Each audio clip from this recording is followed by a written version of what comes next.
Insurance Act is a social security legislation. It comes under this category.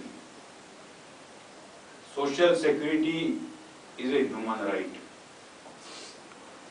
as recognized by Universal Declaration of Human Rights as well as our Indian Constitution.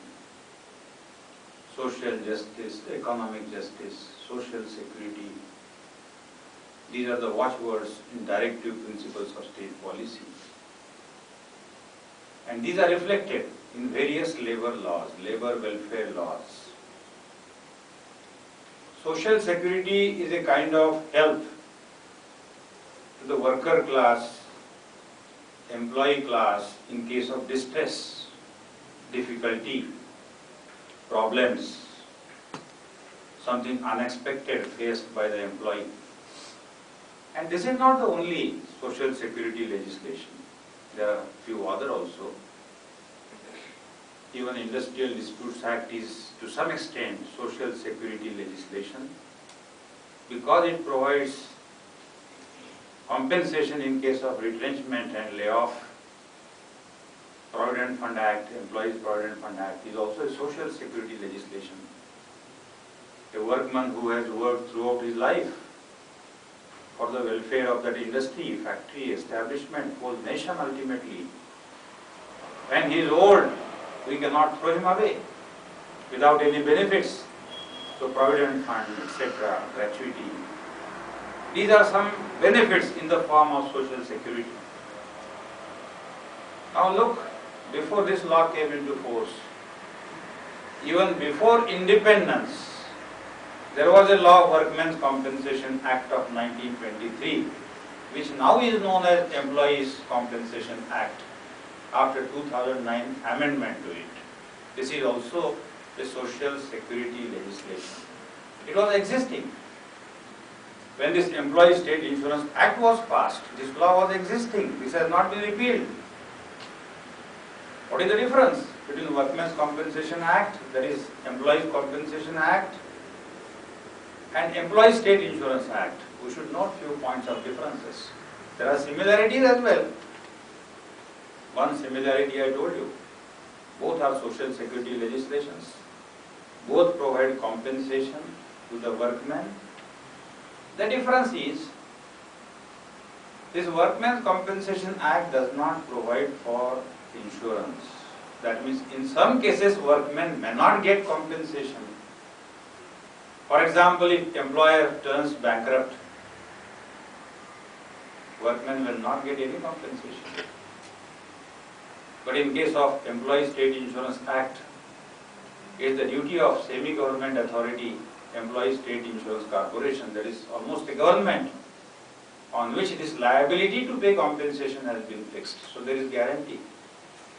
Under Employee State Insurance Act, there is a guarantee that the workman, that the employee will get certainly the compensation. Under this insurance scheme, every insurance requires a premium to be paid. In this law, premium is called as contribution. It is partly paid by the employee, partly paid by the employer. It's premium. We call it contribution. Another point of difference between these two laws, Employees Compensation Act of 1923 and Employees State Insurance Act, is about different types of benefits given. In Employees Compensation Act, only two benefits are given. In case of disablement, which may be partial or total or temporary or permanent, the compensation is paid to the workman. And if he dies, to the dependents. Only two benefits. Under this Employees Compensation Act of 1923. But in this law, on which there was a lecture today, 4 more benefits are given. 4 more. Maternity benefit, medical benefit, sickness benefit, funeral benefit. So this law is more expansive in its scope and approach. This is improvement over earlier law, Workmen's Compensation Act. And all this is done for the welfare of the workmen. In a factory or establishment, now one more point of difference, applicability of this Employees Compensation Act, it does not apply to all industries, all factories, or all establishments. It applies only to those employments which are prescribed in Schedule 2, workmen which are prescribed under Schedule 2 of Employees Compensation Act. These are hazardous industries, but they are enumerated, they are mentioned in Schedule 2 to Employees Compensation Act 1923, only to them, to these workmen, they are available. However, this Employees State Insurance Act, which we discussed today, applies to all factories, all establishments, and it can be extended even to those places of employment which are not factories and establishments as well. This is a power conferred on the state government to make rules, central government to make rules. There is one interesting case about the compensation to be paid. This case was decided by the Supreme Court in 1995. Consumer Education and Research Center versus Union of India. It was a case relating to asbestos industries. And there are thousands of employees who are working in these asbestos industries, which are spread across 11 states in India, including Maharashtra and Karnataka also. And those who are working in these asbestos industries, there are more chances that they will get cancer or TB. Sometimes they may get this disease after their retirement. Then the question arises, if the workman gets disease 3-4 years after retirement,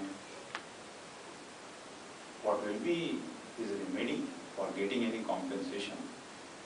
Workmen's Compensation Act will not be useful to him after retirement. Employee State Insurance Act also will not be useful to him after retirement, though if he pays something more, something may be given to him in the form of benefit.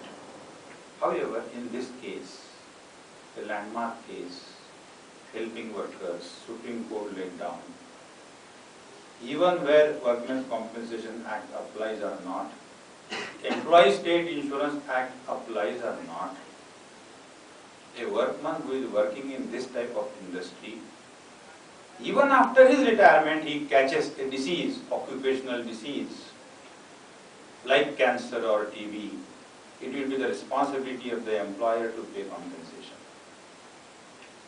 And Supreme Court laid down a guideline that whenever a workman is employed, at least for 40 years from the date of employment, his health record should be maintained, or 15 years after his retirement, till he completes 15 years after retirement, health record has to be maintained by every employer.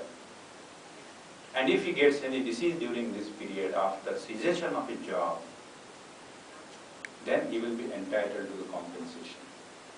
So these are judicial decisions which add to social security. And whatever this factory, industry, establishment, they are producing something for our benefit.